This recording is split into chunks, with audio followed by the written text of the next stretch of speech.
Hello, I'm Scott Alsop and I'd like to thank you for watching this video that's a bit different to the other revision materials that I usually create. Rather than focusing on key details and information that you might use in your exam, I'll instead be looking at the source skills that you might need to demonstrate. Every exam board will ask you to demonstrate some kind of source analysis skills on at least one of your exam papers. Now, lots of students tell me that they find source analysis a particularly difficult part of an exam, and so this video is intended to help you demonstrate your source skills and achieve the grade that you deserve. Now, try as I might, I've so far been unable to successfully look into the future and find out exactly which topics are going to come up on your exam. So therefore, this video is instead going to focus on the main 5 types of source questions.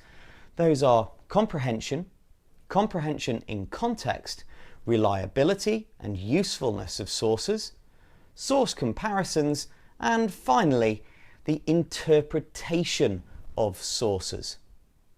Now, don't worry if you're not sure what these terms mean, or in fact, if you haven't used these exact terms in your lessons.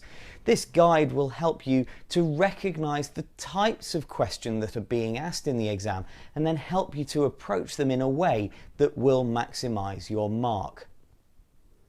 Now, before we start looking at these 5 types of questions, there's actually a few general tips and tricks that I'd like to share with you that always come in handy when working with sources in an exam.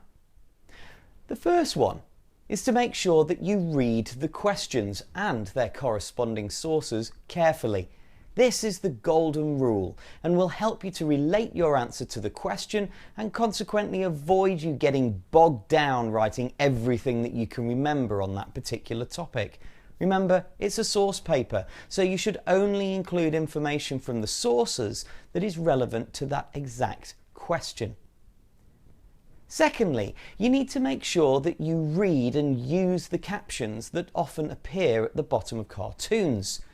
These are massively, hugely in fact, helpful in helping you to interpret the cartoon.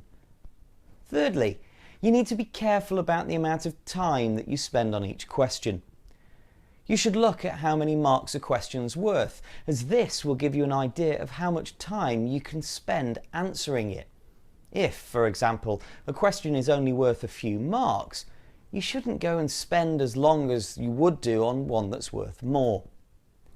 Remember also, however, that the number of marks does not necessarily correlate to the number of points that you're expected to make in your answer.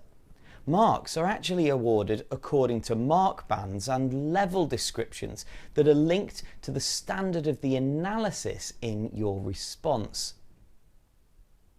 Now, these general tips apply to every question that you'll come across in your exam. So, let's go on and look at the specific types of question that you might face. I've made separate videos for each of the 5 different types I outlined earlier, so you can click the links to go to each one. I hope that you find them useful.